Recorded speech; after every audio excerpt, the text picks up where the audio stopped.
अस्सलाम वालेकुम। आवाज़ आ रही है आप लोगों को? जी सर। वालेकुम अस्सलाम। ओके, अटेंडेंस कॉल कर रहा हूँ मैं। लगवा लीजिए जल्दी से attendance. Naufil Mustafa, present sir. Muneeb, Muneeb, Ahmad Ali, present. Izaan Ahmad, Izaan, Taj Mohammad, Hamza Haq, present sir. कौन प्रेजेंट? कौन?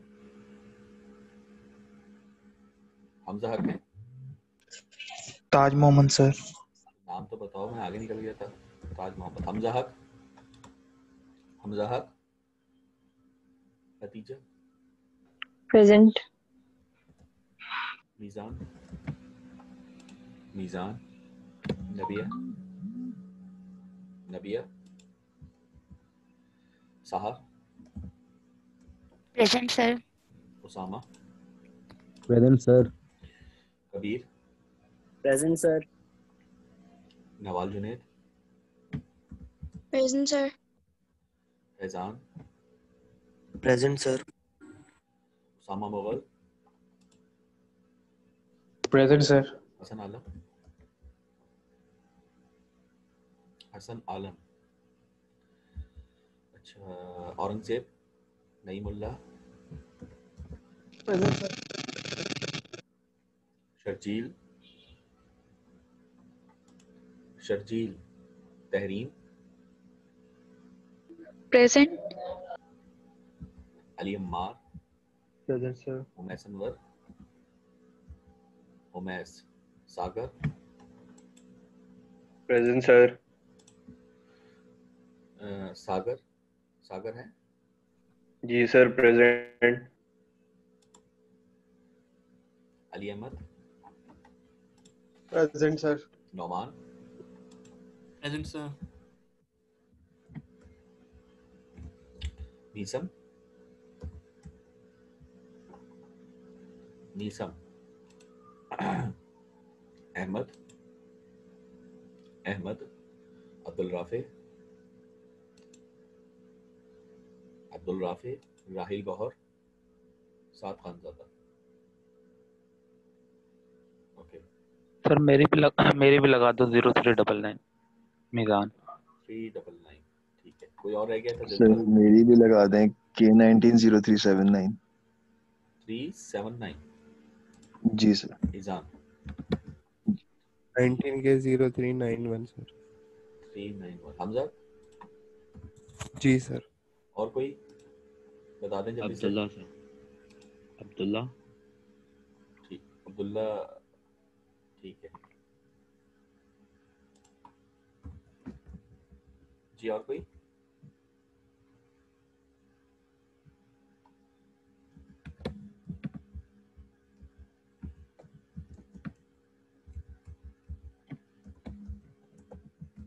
ओके जी, सबकी हो गई अटेंडेंस? कोई रहा तो नहीं? अच्छा ठीक है, स्टार्ट करते हैं। आप लोगों को मैंने वीडियो भेजी है कल, वो देखी आप लोगों ने वीडियो लेक्चर? जी। Hello, hello. वीडियो लेक्चर मैंने भेजा था, वो देखा आप लोगों ने? जी सर।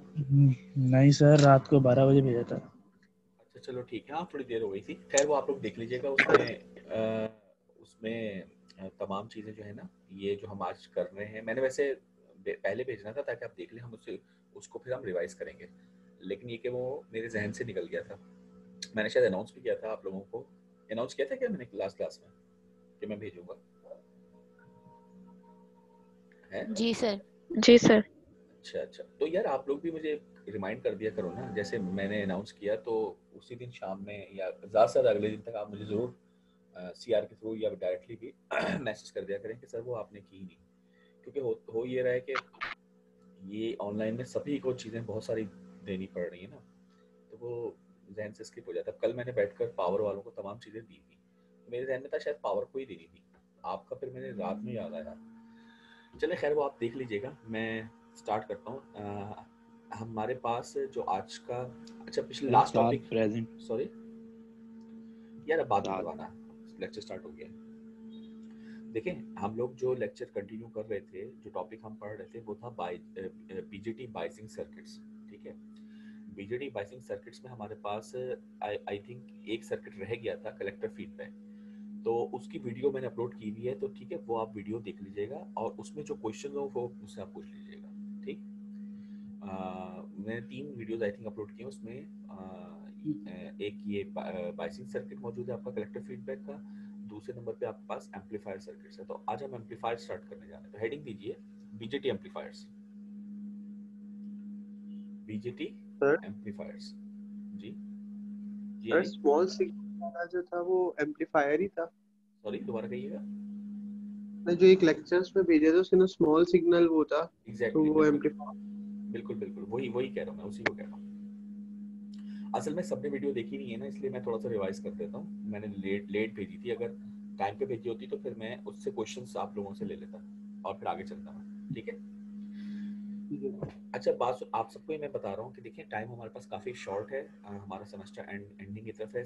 सेकंड, आप लोग सब जानते हैं कि हम ऑनलाइन क्लासेस की तरफ जा चुके हैं, तो ज़ाहिर है हम वैसे रफ्तार से हम काम नहीं कर सकते, लेकिन लकीली हम ये कर सकते हैं कि जैसे मैंने आपको वीडियो भेजी थी लेक्चर की, तो आगे मॉसफेट के लेक्चर्स की भी मैं आपको वीडियोस भेजूंगा, आप लोग काइंडली उसको ज़रूर देख लें, क्योंकि वो भी लेक्चर ही है, वो लास्ट टाइम के मेरे लेक्चर्स हैं सारे। ठीक है ना, उसमें सवाल भी बच्चों ने किए हैं, तो अगर आप वो देख लेंगे तो मेरे ख्याल से 80% आप बात समझ जाएंगे। उसके बाद हम यहाँ पर उसको फॉलो अप कर लेंगे, तो उससे ये होगा कि हमारी स्पीड बहुत अच्छी हो जाएगी और हम अपना मॉसफेट कवर कर सकते हैं। वरना फिर आप लोगों के लिए बड़ी प्रॉब्लम होगी, क्योंकि पेपर में ये तमाम चीज़ें आएंगी और पेपर आपको पता है फिजिकली होंगे। ऑनलाइन जो है वो सिर्फ ये क्लासेस हैं, पेपर फाइनल एग्जाम जो है वो इंशाल्लाह ताला आपका फिजिकल होगा। ठीक है, अब कब होगा ये भी कंफर्म नहीं है, मोस्ट प्रोबेबली दिसंबर के एंड या जैन के स्टार्ट में, लेकिन ये डेट्स आएंगी अभी, मुझे इसका मतलब इल्म नहीं है। ठीक है, तो अब न्यू समझ लें कि हमारे पास बस ये 1 महीना ही है, अब वो पूरा है कम है जितना भी है, तो हमें ये मॉसफेट को कवर करना बहुत इंपॉर्टेंट है। अच्छा एक बात और ध्यान में रखें आप सब, देखें आप सब सिर्फ इसलिए तो नहीं पढ़ रहे हैं ना कि आपको बस फाइनल एग्जाम देना है, आप लोग इसलिए पढ़ रहे हैं ना कि आप लोगों ने इंजीनियरिंग करनी है और इलेक्ट्रिकल में करनी है। तो इलेक्ट्रिकल इंजीनियरिंग तो एक जनरल क्लास है, उसमें आप जितने भी स्पेशलाइजेशन की तरफ जाते हैं, तो ये जो कोर्स आप पढ़ रहे हैं अभी वो इंतहाई बेसिक कोर्स है। आप चाहे इलेक्ट्रॉनिक स्ट्रीम की तरफ जाएं, कंप्यूटर स्ट्रीम की तरफ जाएं, या पावर स्ट्रीम की तरफ जाएं, या किसी भी स्ट्रीम की तरफ जाएं, जनरल इलेक्ट्रिकल पे भी अगर आप रखते हैं तब भी आपको ये तमाम चीज़ें आपकी बेस हैं। तो उसके अंदर मॉसफेट एक बहुत ही बुनियादी समझ लीजिए कि किरदार अदा करता है। बीजेटी भी एक बहुत बेसिक एलिमेंट है।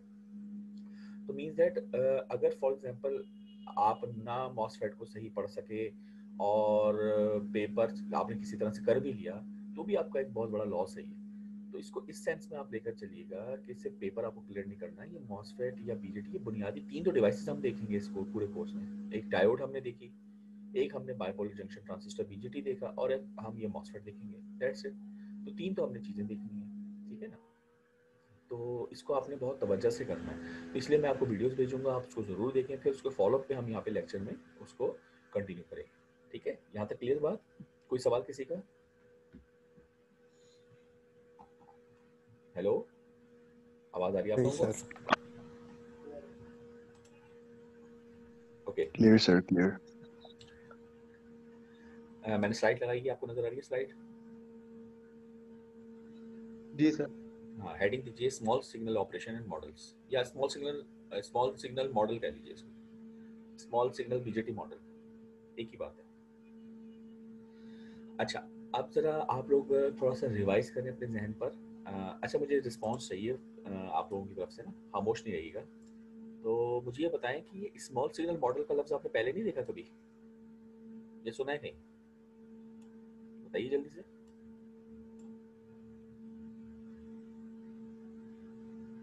और डायोड में देखा सर। बिल्कुल सही कह रहे हैं आप, बिल्कुल सही कह रहे हैं, डायोड में देखा था। तो डायोड में हमने स्मॉल सिग्नल का लफ्ज़ भी देखा था और स्मॉल सिग्नल मॉडलिंग भी की थी। तो मैंने आपको वहाँ पर एक बात कही थी कि ये चीज़ आगे चल के आपको काम आएगी आपके ट्रांजिस्टर के अंदर जब आप एम्पलीफायर बनाएंगे, तो वो इसी टॉपिक के लिए मैंने कहा था। अब जरा इस डायग्राम को और से देख लीजिए। देखिए ये डायग्राम भी बिल्कुल वैसे ही है जैसे डायोड के बारे में मैंने कहा था, या यूँ कह लें कि बीजेटी में हम स्टार्टिंग में जब समझ रहे थे तो मैंने कहा था कि ये एक्चुअल डायग्राम ऐसे नहीं होती। तो यहाँ पर भी एम्पलीफायर इस तरह से डायरेक्टली नहीं बनता, मगर समझाने के लिए ये एक इंतहाई बेसिक एम्पलीफायर की डायग्राम बनाई हुई है। जरा इसमें गौर करें आप, ये सप्लाई कौन सी है, एसी है कि डीसी है? जल्दी से बताएं सर ये डीसी है। कैसे पता चला? तो सब्सक्रिप्ट जो है वो कैपिटल है। बिल्कुल ठीक, वेरिएबल भी कैपिटल है, सब्सक्रिप्ट भी कैपिटल है। ठीक है, डीसी सप्लाई लगी हुई है यहाँ पर, और ये सप्लाई कौन सी है? ये भी डीसी है। डीसी है। नहीं डीसी है, बिल्कुल ठीक, कैपिटल कैपिटल। और ये सप्लाई कौन सी है? एसी। ये एसी सप्लाई है, क्योंकि इसका यहाँ ये चीज़ तो नहीं बनी हुई, मगर आपको निशानी यहाँ पर ये चीज़ नहीं होती, ये होती है कि इसका सब्सक्रिप्ट भी स्मॉल है और इसका लेटर भी स्मॉल है। और ये चीज़ क्या है?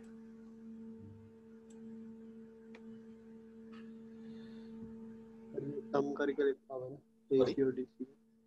हाँ बिल्कुल ठीक, ये सम है। ये आपको मैंने पढ़ाया था ना डायोड के अंदर कि एसी और डीसी को जब ऐड कर देंगे तो उसको इस तरीके से लिखते हैं, ये कंबाइंड सिग्नल है एसी प्लस डीसी का, जिसमें लेटर स्मॉल है, सब्सक्रिप्ट कैपिटल है। ठीक है ना भाई, यहाँ तक बात क्लियर सबको? हेलो जी सर। इसमें आपने क्या किया हुआ है, डीसी और एसी को आपस में ऐड किया हुआ है, यानी डीसी के ऊपर एसी को राइट किया है। जैसे हमने वहाँ डायोड में पढ़ा था ना, राइडिंग करता है, तो ये एसी सिग्नल राइट कर रहा है इस डीसी के ऊपर, और ये हमने इनपुट साइड यानी बेस की तरफ दे दिया, और यहाँ से हम कलेक्टर साइड पर आउटपुट निकालेंगे। ठीक है, तो इन्होंने कहा ये इनपुट आ रहा है, तो इस इनपुट से आप देख सकते हैं डीसी प्लस एसी है, और ये आउटपुट आ रहा है। तो ये क्या है, डीसी प्लस एसी नहीं है क्या? ये भी तो डीसी प्लस एसी है, बताइए सही कह ना? जी सर। और ये क्या है, डीसी प्लस एसी। ये क्या है, डीसी प्लस एसी। और ये क्या है, डीसी प्लस एसी। ये सारे जो सिंबल्स आपको, वो 6 चीजें जो आपने फाइंड आउट करनी थी, यहाँ पर वो दी हुई है। 3 करंट दिए हुए और वोल्टेजेस 2 दिए, क्योंकि आप एमीटर आपका ग्राउंडेड है इसलिए उन्होंने 2 दिए हैं, वरना आप अलग अलग भी ले सकते हैं, बेस, एमीटर, कलेक्टर। अगर आप गौर से देखें तो ये वोल्टेज बेसिकली बेस वोल्टेज ही है, क्योंकि एमीटर 0 है, और ये वोल्टेज बेसिकली कलेक्टर वोल्टेज ही है, क्योंकि एमीटर 0 है। क्या ख्याल है, सही कह रहा हूँ मैं भाई? सही कह रहा हूँ ना? हेलो? Yes sir. यस। ठीक है, तो भाई मैंने जैसे आपको कहा यार, रिस्पांस देते रहो, रैंडम देते रहो, एक ही बच्चा ना दे, बाकी सब भी देते रहें, सभी पढ़ रहे हैं आप लोग, तो इससे आप लोगों को भी फायदा होगा। अच्छा खैर, अब जब इसकी एनालिसिस करते हैं ना, तो याद रखें कि हम लोग सबसे पहले जो एनालिसिस स्टार्ट करते हैं तो वो डीसी एनालिसिस स्टार्ट करते हैं। तो डीसी एनालिसिस जब मैं स्टार्ट करूंगा तो मैं एसी को भूल जाऊंगा, तो जब इस सर्किट से मैं इस सर्किट पे आ जाऊंगा। अब इस सर्किट को आप गौर से देखें, इसमें एसी सप्लाई नहीं है, कहीं चेक करें, ये हट गई, ठीक कह रहा हूँ? जी सर। और ये वाला वोल्टेज, ये वाला वोल्टेज, ये तमाम करंट, ये सब डीसी नहीं बन गए? Yes sir. Yes sir. तो ये सब डीसी बन गए, तो ये है इसकी डीसी एनालिसिस। अब डीसी एनालिसिस हम क्यों करते हैं, क्योंकि देखो एसी एनालिसिस जब हम करेंगे ना, तो उसमें हम मॉडल बनाएंगे, एसी मॉडल। जरा बहुत गौर से सुनने वाला भाई, ये लेक्चर है। एसी मॉडल जब हम बनाएंगे तो एसी मॉडल में कुछ पैरामीटर्स होंगे, यानी मैं एसी मॉडल का क्या मतलब होता है, मैं इसको रिप्लेस कर दूंगा किसी दूसरे सर्किट से, वो एसी मॉडल होगा। उस एसी मॉडल में कुछ एलिमेंट्स लगे होंगे जिनके कुछ पैरामीटर्स होंगे, उन पैरामीटर्स की वैल्यूज हमें मालूम नहीं होंगी, अननोन पैरामीटर्स होंगे। उनकी वैल्यूज मालूम करने के फार्मूले अभी हम ड्राइव करेंगे, यहाँ पर आप देखेंगे वो फार्मूले डीसी वैल्यूज पर बेस कर रहे होंगे। तो इसका मतलब ये हुआ कि पहले मुझे डीसी एनालिसिस करनी पड़ेगी ताकि डीसी वैल्यूज में फाइंड आउट कर सकूं। और याद रखें डीसी वैल्यूज का मतलब होता है वो 6 चीजें, ठीक है? वो 6 चीजें आप जब निकालेंगे तो उन्हीं 6 चीजों को इस्तेमाल करते हुए मैं एसी मॉडलिंग के पैरामीटर्स मालूम करूंगा, और फिर जब मैं एसी मॉडल लगाऊंगा तो आराम से सॉल्व हो जाएगा। इसका सिंपल अल्फाज में मतलब ये हुआ कि जब भी आपको एम्पलीफायर का सर्किट मिलेगा, पहले आप उसकी डीसी एनालिसिस करेंगे, और डीसी एनालिसिस हम मुकम्मल तौर पर सीख चुके हैं अपने मिड 2 के पेपर से पहले। वो जो हमने डीसी सर्किट्स किए थे और 6 जो चीज़ें निकाल रहे थे वो यही थी, वही काम करना है यहाँ पर। वो जब 6 चीज़ें निकाल लेंगे तो वो काम खत्म। उसके बाद फिर आप मॉडल बनाएंगे, मॉडल के पैरामीटर्स को निकालेंगे उन वैल्यूज से की मदद से जो कि डीसी में निकाली, और उसके बाद आप मॉडल अप्लाई करके एम्पलीफायर को सॉल्व कर लेंगे। तो यहाँ तक आपको उसका बैकग्राउंड समझ में आ गया? Yes sir. अच्छा जी, अब जरा स्टार्ट करते हैं इसकी डेरिवेशन। देखिए ये वाली इक्वेशन, सबसे पहले ये इक्वेशन तो देखी हुई है ना आप लोगों ने, IC = IS E VBE/VT। जल्दी से बताइए। जी सर। जी सर। ये किसकी है? बीजेटी का इक्वेशन है ना, सिंपल। IC = जिस पे हमने ग्राफ भी बनाया था, ये वाला ग्राफ, जो मिड टू के लेक्चर, मिड टू से पहले जो हम लेक्चर पढ़े थे, ये वाला ग्राफ बना था आईसी वर्सेस वीवी का, याद आ गया? जिसमें हमने कहा था कि ये वाला वोल्टेज इस करंट को कंट्रोल कर रहा है। खैर, तो इसको मैं रब कर देता हूँ। अच्छा, अब देखिए ये क्वेश्चन है, उसके बाद एक क्वेश्चन ये होती है। अच्छा, ये अल्फा का शायद हमने जिक्र कम किया है, तो अगर आपको याद हो तो मैंने आपको कहा था कि बीटा जो होता है वो होता है IC over IB, IC over IB, ठीक है। और जो अल्फा होगा हमारे पास वो क्या होता है, IC over IE, IC over, इसको नोट कर लीजिए, आईई। तो आप खुद बताएं इन दोनों में से कौन सा करंट बड़ा है, कलेक्टर या एमिटर?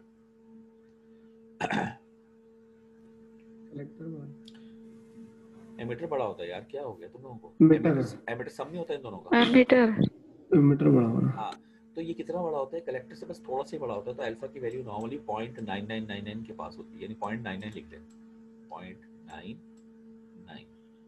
और अल्फा और बीटा का रिलेशनशिप भी ये होता है कि अल्फा बराबर होता है, ये आप ड्राइव भी कर सकते हैं, बल्कि ये करिएगा ड्राइव। हो सकता है मैं पेपर में छोटा सा सवाल आपको 4-5 नंबर का ये दे दूं कि ये इसको ड्राइव करके दिखाएं। बीटा प्लस 1, बिल्कुल सही कह रही है, बीटा प्लस 1। ये डेरिवेशन आप करेंगे खुद से, इन्हीं करंट की क्वेश्चन को यूज करते हैं। तो अगर बीटा की वैल्यू 100 हो तो ये अल्फा होगा 100/101, 100/101, तो वो 0.99 तकरीबन बनता है। खैर, यहाँ पर इन्होंने ये क्वेश्चन यहाँ से ली है, ये सही लिखी हुई है, सामने देखें, आई ई बराबर आई सी ओवर अल्फा, ठीक है जी सर। और नीचे वाली ऊपर से लिए I B equal to I C over beta. ये सही है दोनों? यस सर, ठीक है। अच्छा, और ये क्वेश्चन VC ये आपने ओहम्स लॉ से ली है, तो चेक करें। VC यहाँ का वोल्टेज होता है जो कि VCE के बराबर है, क्योंकि एमीटर 0 है, ये बराबर होगा VCC माइनस ICRC।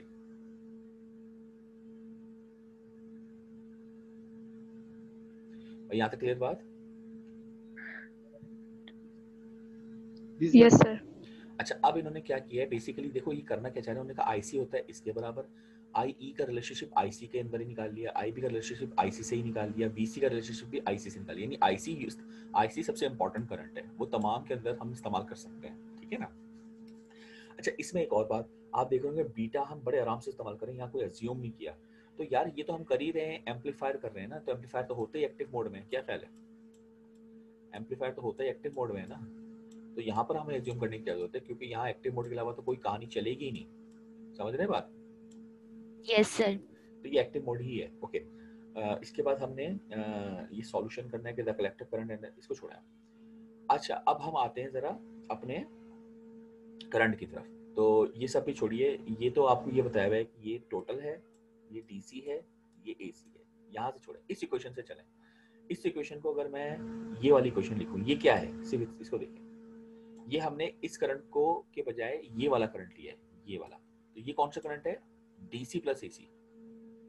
ये वाला जो करंट है ये कौन सा है बताइए? DC plus AC. कौन सा करंट है? अरे बोलो ना, डीसी प्लस एसी है ना? DC plus AC. Yes sir. अगर मैं इसकी क्वेश्चन याद रखूंगा तो मुझे बताएं क्या फर्क पड़ेगा? आईएस पे फर्क पड़ेगा? आईएस तो कांस्टेंट है। वीटी पे फर्क पड़ेगा? वीटी तो कांस्टेंट है। थर्मल पोटेंशियल तो फर्क किस पे पड़ेगा? सिर्फ और सिर्फ वीवी पे। वीवी की बन जाएगा, वो ये बन जाएगा। सही कह रहा हूँ? IC equal to IS E VBE, यानी AC प्लस यस सर। अब AC प्लस DC ऊपर लिखा हुआ है, DC प्लस AC। अगर मैं इसको सब्स्टिट्यूट कर दूं तो ये बन जाएगी इक्वेशन।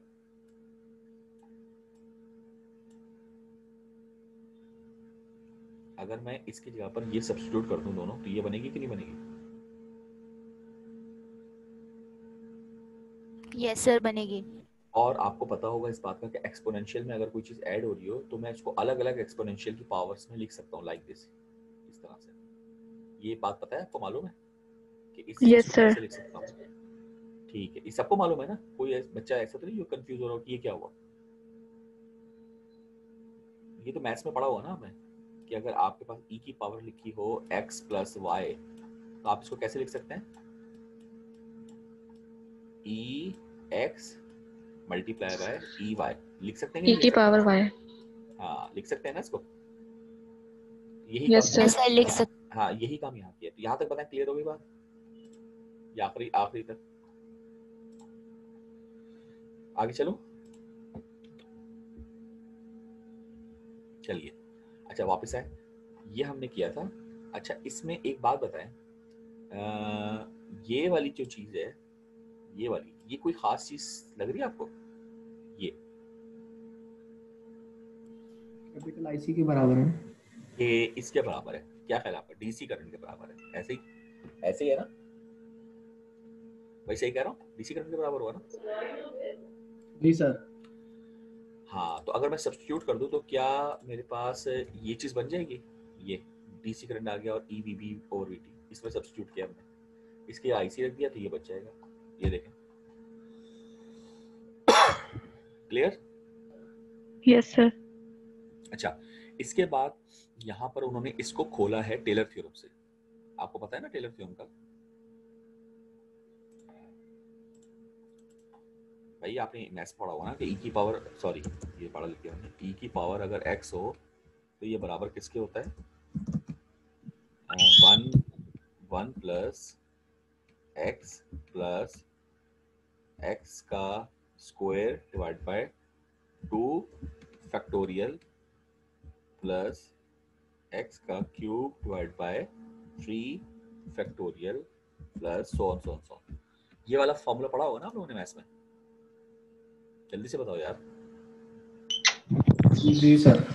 तो इसको अगर मैं यहाँ सब्स्टिट्यूट कर दूं और मैं यहाँ पर अजम्पशन वही इस्तेमाल करूं कि हमारी जो अजम्पशन है वो है स्मॉल सिग्नल, तो हमारा सिग्नल कौन, हम साथ, तुम्हारा माइक खराब हो रहा है,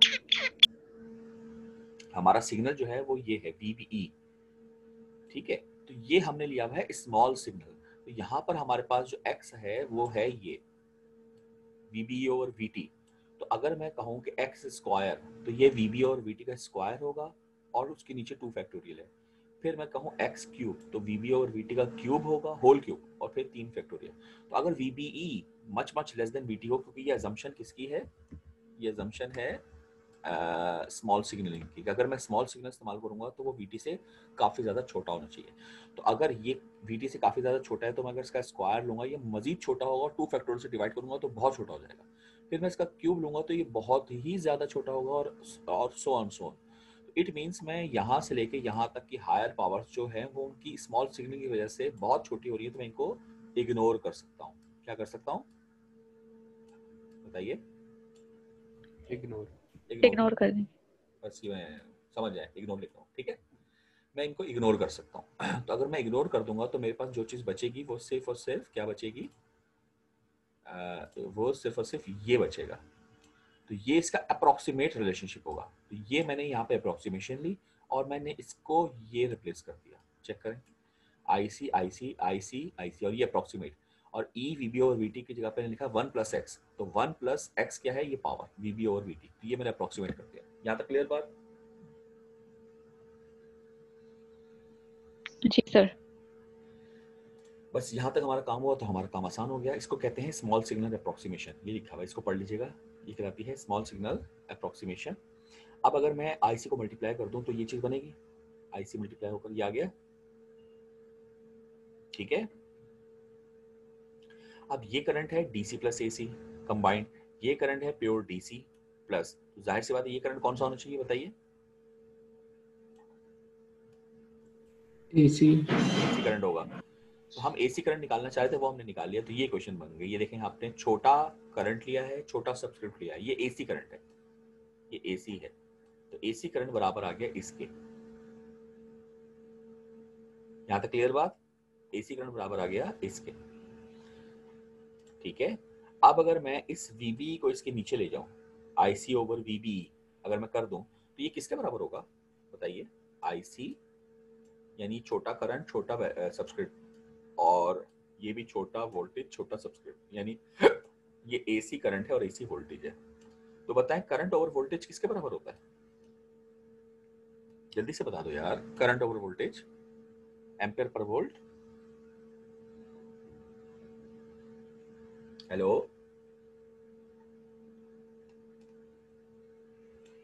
रेजिस्टेंस। गलत यार, नॉर्मल सोच के बोलो। साइमंस का होता है, वो याद नहीं आ रहा। कंडक्टेंस। कंडक्टेंस के बराबर होगा। कंडक्टेंस, बिल्कुल ठीक भाई। वोल्टेज अपॉन एम्पियर यानी वोल्ट पर एम जो है वो तो रेजिस्टेंस होती है ना, ओहम, तो उसका उल्टा क्या होगा, कंडक्टेंस।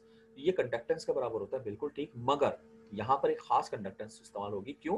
क्योंकि collector current is the output current और VB voltage is the input voltage. तो ये इनपुट से आउटपुट की तरफ जा रहा है, तो इनपुट से आउटपुट को हम ट्रांसफर कहते हैं। याद करें, ट्रांसफर कैरेक्टरिस्टिक कर्व किया था ना आपने बीजेटी का, याद है आपको? जो हमने कर्व किया था जिसमें वो इन्वर्टर बना था, ये वेव आई थी, यूं नीचे गई थी और यूं गई थी, इसको हमने ट्रांसफर कर्व कहा था ना, याद है? भूल गए क्या? ट्रांसफर कर्व जब हमने कैरेक्टरिस्टिक कर्व पढ़े थे ना, वहां पढ़ा था। याद है सर। जी सर किया था। बिल्कुल, तो ये भी वही ट्रांसफर है कि इनपुट से आउटपुट की तरफ जा रहा है, तो इसको हम, इसका नाम हम देते हैं, ये नाम की जगह कम लग रही है मुझे, मैं यहाँ लिख देता हूँ, आप लोग लिख लीजिए, इसको कहते हैं ट्रांस, ये लफ्ज ले लिया ट्रांसफर से, आगे लिखते हैं कंडक्टेंस। ये बहुत मशहूर नाम है, ट्रांस कंडक्टेंस, इसको कहते हैं हम ट्रांस कंडक्टेंस, ट्रांस कंडक्टेंस। और ट्रांस कंडक्टेंस किसके बराबर आ रही है बताइए? IC over VT। और इसका सिंबल, एक खास सिंबल इस्तेमाल करते हैं, क्योंकि जगह जगह हम ये तो लिख नहीं सकते, IC ओवर VB बहुत ज्यादा लिखना पड़ेगा, तो हम ट्रांस कंडक्टेंस का सिंबल इस्तेमाल ये करेंगे। कंडक्टेंस का सिंबल क्या होता है, याद है किसी को? सीमेंस होता है ना? अरे सिंबल पूछ रहा हूँ, यूनिट नहीं पूछ रहा हूँ। जी, बिल्कुल सही, वेरी गुड, जी। मगर यहाँ पर चूंकि ये AC की ट्रांस कंडक्टेंस है ना, तो G स्मॉल में आएगा, और कंडक्टेंस को रिप्रेजेंट करने के लिए हम इस्तेमाल करते हैं M, इसको कहते हैं GM, ये लिख लीजिए, this is called transconductance. और ट्रांस कंडक्टेंस की वैल्यू क्या होगी? ये IC ओवर VT। अब ये GM जगह जगह इस्तेमाल होगा, मॉडल का अच्छा, मॉडल जो बनाएंगे ना उसका सबसे इंपॉर्टेंट पैरामीटर GM होगा, याद रखिएगा, जो मॉडल बनेगा उसका सबसे इंपॉर्टेंट पैरामीटर GM होगा, और GM के थ्रू सारी चीज निकलेंगी। और GM बजाते खुद किससे निकल रहा है बताएं? IC over VT। अच्छा, VT तो आप सब जानते हैं कि कांस्टेंट ले लेंगे, चलें 25 मिलीवोल्ट, मगर IC कहां से आएगा? कहां से आएगा बताएं? DC एनालिसिस, वो जो 6 चीजें निकालते थे उसमें से, क्या ख्याल है आपका? Q point. जी सर। तो क्यू पॉइंट इसलिए तो इंपॉर्टेंट होता है, याद करें आप, क्यू पॉइंट में क्या था? IC और VC ही था ना, तो ये IC आ गया। तो IC इतना इंपॉर्टेंट करंट है, इसलिए हमने IC की टर्म्स में सारी चीजें निकाली थी। तो ये लिख लीजिए, GM बराबर होगा IC ओवर VT के। ठीक है जी, यहाँ तक बात क्लियर? जी सर। ये देखिए, ये इन्होंने दिखाया है, IC equal to GM VP, GM इक्वल टू IC over VT, this is called trans conductance.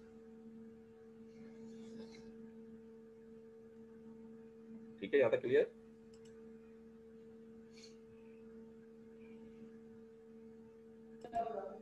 कोई सवाल? जी सर। आगे चलिए। ये देखें, ये कर्व जो दिखाया हुआ है किसका कर्व है बताएं? किस चीज का कर्व है? सर ये I ओवर VB। ये DC प्लस AC IC है, DC प्लस AC VB है, यानी IC वर्सेस VB का। इसका जो हमारा ग्राफ बन रहा है वो कुछ इस तरह से बन रहा है। तो इस ग्राफ पर जो IC जिस जगह पर पॉइंट आ रहा है ये Q पॉइंट है, और इसी जगह पर VBE होगा। ये DC वैल्यूज है, देखें ये DC वैल्यूज है। इस Q पॉइंट का जो स्लोप होता है, इस Q पॉइंट का जो स्लोप होता है, क्योंकि इस Q पॉइंट पर आपने बायस किया हुआ है, इस स्लोप GM कहलाता है। क्योंकि GM क्या चीज है? कंडक्टेंस। और कंडक्टेंस क्या होता है? थोड़ा समझने की चीज है ये। अगर IV कर्व हो, आप जानते हैं ना IV कर्व का जो स्लोप होता है, बताएं IV कर्व का स्लोप क्या होता है? बताओ ना यार, IV कर्व का ओम्स लॉ है, तो IV कर्व का स्लोप क्या होता है? Straight line. Sorry, straight line. मैं स्लोप पूछ रहा हूँ क्या होता है यार? स्लोप किसको कहते हैं? क्या चीज होती है स्लोप? ग्रेडियंट। अरे कंडक्टेंस होती है यार, कंडक्टेंस होती है ना। क्या हो गया? IV कर्व का स्लोप कंडक्टेंस नहीं होती। आप नहीं जानते कि रेजिस्टेंस क्या होती है? IV कर्व के स्लोप का इनवर्स। सैकड़ों दफा तो पढ़ा है ये। रेजिस्टेंस होती है IV कर्व के स्लोप का इनवर्स। ये नहीं पढ़ा आप लोगों ने ओम्स लॉ में? तो IV कर्व के स्लोप का इनवर्स जो होता है वो रेजिस्टेंस होती है। तो स्लोप क्या होता है? कंडक्टेंस होती है। ठीक है ना भाई? स्लोप क्या होता है? Del y upon del x, ये नहीं होता स्लोप? बताओ। जी सर।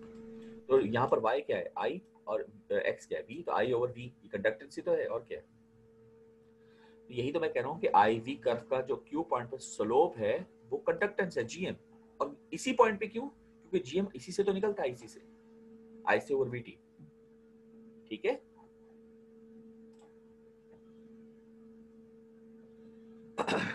यहां तक कोई सवाल? जी भाई आप लोग हैं या सो तो नहीं गए हैं?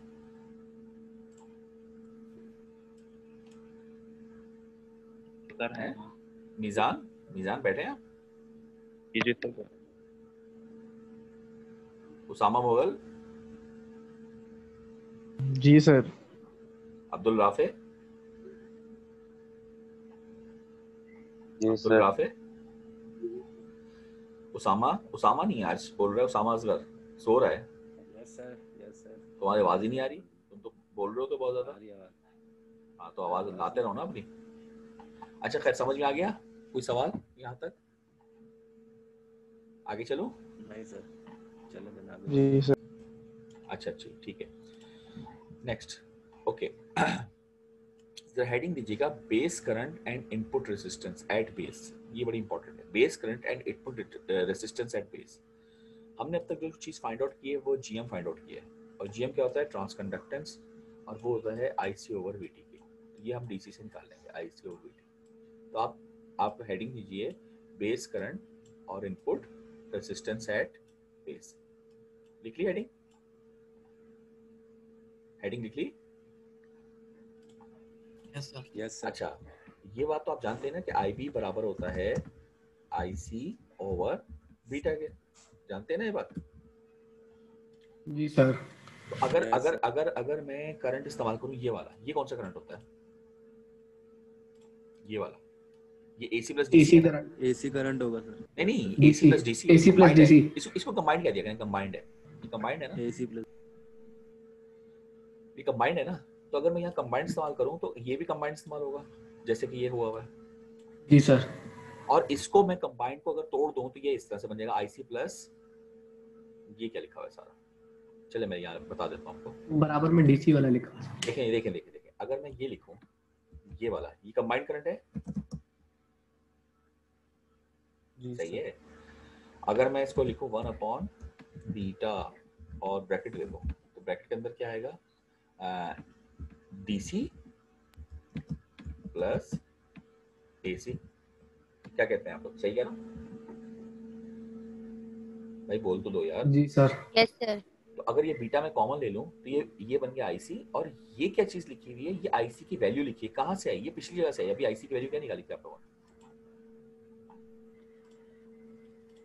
IC upon BT. मैं लिख रहा हूं, ये रहा, अरे पीछे जाइए, ये रही IC की ये आई थी ना, IC over VT into VB, IC over VT into VB, ये आई थी ना अभी, ठीक है। तो IC over VT into VB, IC over, ये रहा IC over VT into VB, तो ये हमने वैल्यू सब्स्टिट्यूट कर दी इसकी वहां से। ठीक है बच्चों, बताओ भाई, यहाँ तक सही है? Yes sir. तो अगर मैं बीटा मल्टीप्लाई करूं तो ये जो पूरी चीज है, ये पूरी चीज क्या होती है आप बताएं? IC ओवर बीटा, ये अभी तो हमने लिखा IC ओवर बीटा IB के बराबर होगा DC करंट, ये DC करंट के बराबर हो गया। जी सर। तो जाहिर सी बात है ये कंबाइंड है, ये DC है, तो इसके साथ प्लस क्या हो रहा होगा, AC। तो इसका मतलब ये जो सब कुछ हमने फाइंड आउट, यानी यहाँ जो लिखा है वो जाहिर सी बात है सब किसके बराबर होगा, AC बेस करंट के बराबर। तो ये हमने फाइंड आउट कर लिया, ये रहा AC बेस करंट। तो ये हमने पहली चीज कर ली जो हमने कहा था, बेस करंट निकालना है। अच्छा, ये इन्होंने ड्राइव करके पूरा निकाला है। हम वैसे भी देख सकते थे डायरेक्टली कि IC अगर वो था हमारे पास AC करंट, और वो हम निकाल चुके थे इस स्लाइड में, इसमें।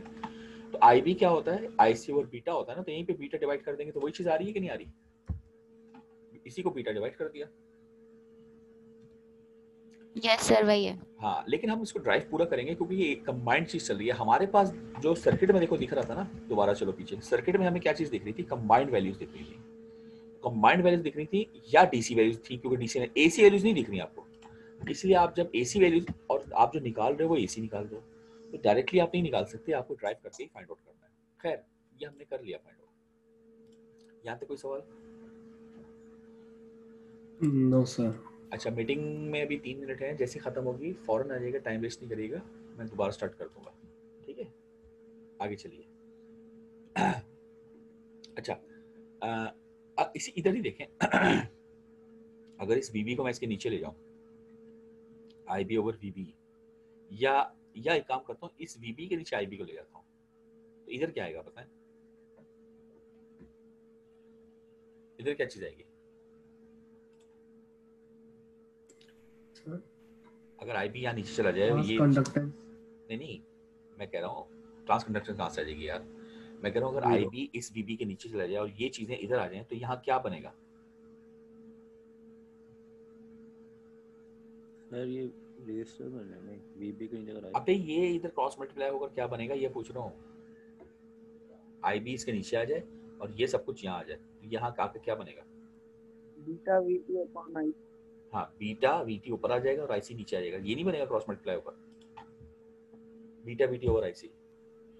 Yes sir. Beta VT over IC बनेगा ना? चलिए मैं यही बना देता हूँ आपको। एक काम करें, ये आईबी है और बीटा भी यहीं रहने देते हैं, ठीक है? इसको ब्रैकेट में कर देता हूँ, आईसी ओवर वीटी को, ठीक है? और ये आ गया आपका वीबीई। अच्छा ये मुझे बताएं, ये ब्रैकेट में जो लिखा है हमने, ये कोई खास चीज बन रही है क्या? IC over VT,